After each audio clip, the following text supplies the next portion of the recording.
Bom, bom dia de novo. A gente vai continuar então com o assunto de tragédia, né? Esse assunto que é específico para as primeiras séries. No vídeo anterior eu falei da origem, né? Da palavra, da origem do Dionísio. E lembrando, né, que o Dionísio foi gestado da cintura para baixo do pai dos Zeus. Então ele remete a essas forças, né, naturais, instintivas. Curioso quando a gente compara com a Atena, né, que foi gestada na cabeça do pai, Zeus, e é uma deusa da sabedoria, da estratégia, né? Tem a ver simbolicamente com esses lugares do corpo de Zeus onde eles foram gestados.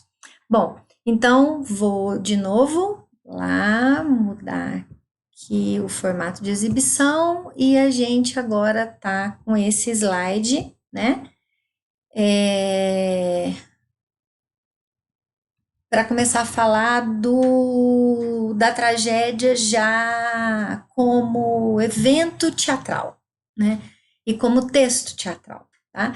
Essa imagem aí é para vocês terem uma ideia do tamanho dos teatros, né, nesse momento em que a tragédia está acontecendo como texto teatral pela primeira vez e levando, né, milhares de pessoas.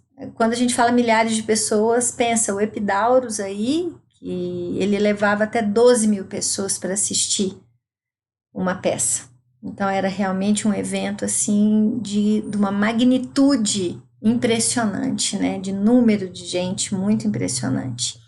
E aí dá para ver aqui o tamanho dessa pessoinha aqui perto do tamanho do Epidaurus, né? Aqui mais uma foto do Epidaurus para vocês terem ideia do tamanho do teatro, esse teatro que na verdade é anfiteatro, né? Porque é uma metade, né? Muito bem, mais uma foto.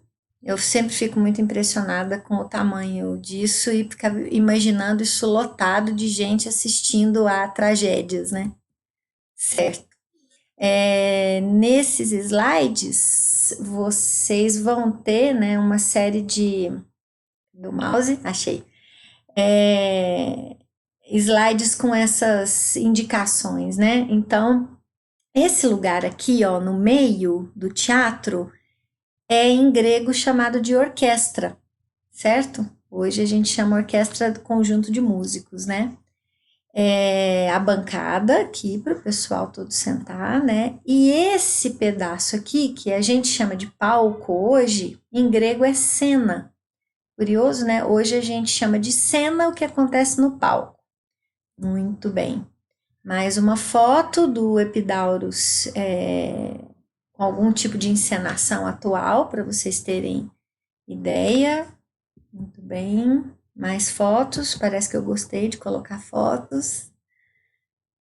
Ok. Esse aqui é bem legal, esse slide é bem legal porque ele vai falar, né? Ele vai te dar uma ideia melhor da coisa acontecendo, né? Olha aqui, ó, numa encenação clássica de uma tragédia, tá vendo aqui o coro? Ó, o coro aqui, ó. 1, 2, 3, 4, 5, 6, 7, 8, 9, 10, 11, 12 pessoas. Então, o coro clássico, o coro já na tragédia como evento teatral, ele contém 12 homens. Já tinha coro lá na festa do Dionísio, né? Então o coro se mantém agora, então, ele se mantém em 12 pessoas. É aqui na legenda, pessoal, ó, na tragédia clássica, o coro representava personagens que cantavam partes significativas do drama, certo? Muito bem, tem o terraço aqui, ó, a orquestra, que é esse local aqui. Então, com essas indicações, você pode entender como que era a configuração física, né, do teatro. Muito bem. Aqui mais uma vez, certo? Então, depois dessa série de fotos, para você ter uma ideia, né, de como que a coisa acontecia na origem, a gente vai prosseguir. Mais uma vez, falando aí das personas, não sei se vocês já viram essa representação aqui, né? Tem muito ator que inclusive faz tatuagem, né? Carrega broche dessa representação. Essa representação é a representação das personas, né? Essa daqui da esquerda, né, representando a comédia, e essa daqui da direita representando a tragédia. Essa é uma representação muito clássica, muito tradicional do teatro. Bom, então vamos lá. Como o texto teatral tá organizadinho, com falas e partes fixas, a tragédia tem surgimento ali 5 antes de Cristo e o declínio é 4 antes de Cristo. Então ela dura pouco. Naquela estrutura fixa, ela dura relativamente um período curto, certo? Aqui tem uma seleção de máscaras que eu pesquisei para vocês, né? Então, na exibição original das tragédias, naquele teatro lá, né, nas variações do teatro de Epidaurus, o uso de máscaras permitia, então, que os atores jamais descobrissem seus rostos. Então, eles atuavam com máscaras, certo? Então, tinha aquela máscara que representava, por exemplo, o personagem do Agamenon, no caso lá do Ifigênia em Aulis.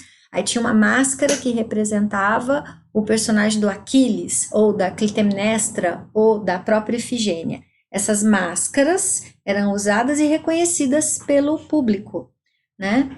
E é interessante aqui o que diz no slide, né? Talvez a mensagem que os poetas quisessem passar fosse exatamente essa possibilidade da representação, né? Das múltiplas possibilidades de representação com o aparato da máscara. A outra coisa que eu preciso lembrar a vocês é que nas representações antigas, né, ali 5 a 4 anos antes de Cristo, vamos pensar nesse período, só homens entravam no palco. Essa tradição de só homens subirem ao palco e serem atores, ela durou muito tempo, ela foi até o século XVII, XVIII, por aí. Mas depois a gente pode falar mais sobre isso.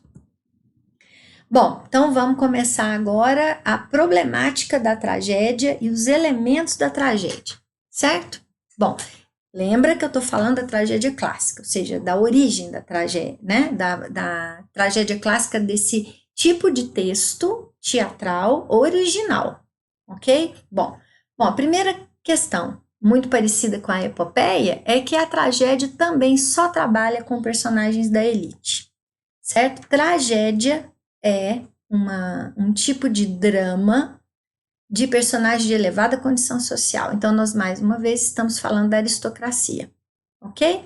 Então, tem uma elevada condição social e uma elevada condição moral, assim como os heróis épicos. O herói trágico também, ele é um herói que pertence a essa mesma classe.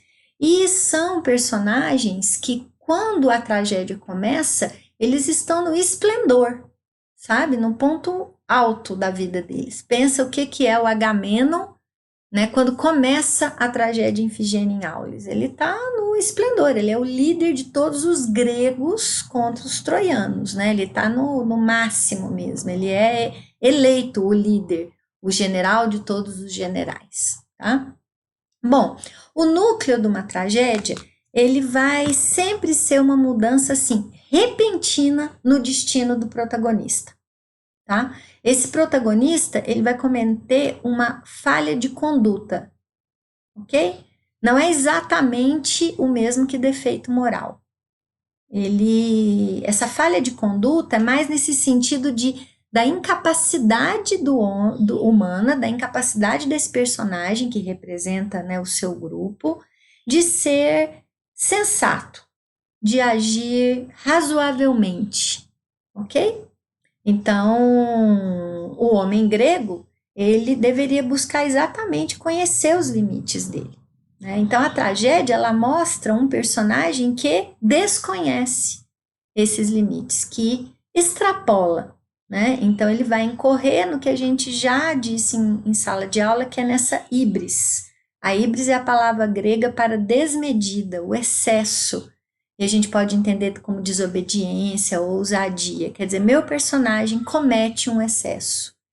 E esse excesso, ele será o motor, digamos, o desencadeador de todo o enredo da tragédia. Então, que fique bem claro, né? Talvez mais do que na epopeia, né? A tragédia, ela dá um valor em termos de enredo para a híbris imenso, né? Então, os personagens trágicos, eles cometem esse excesso, essa desmedida.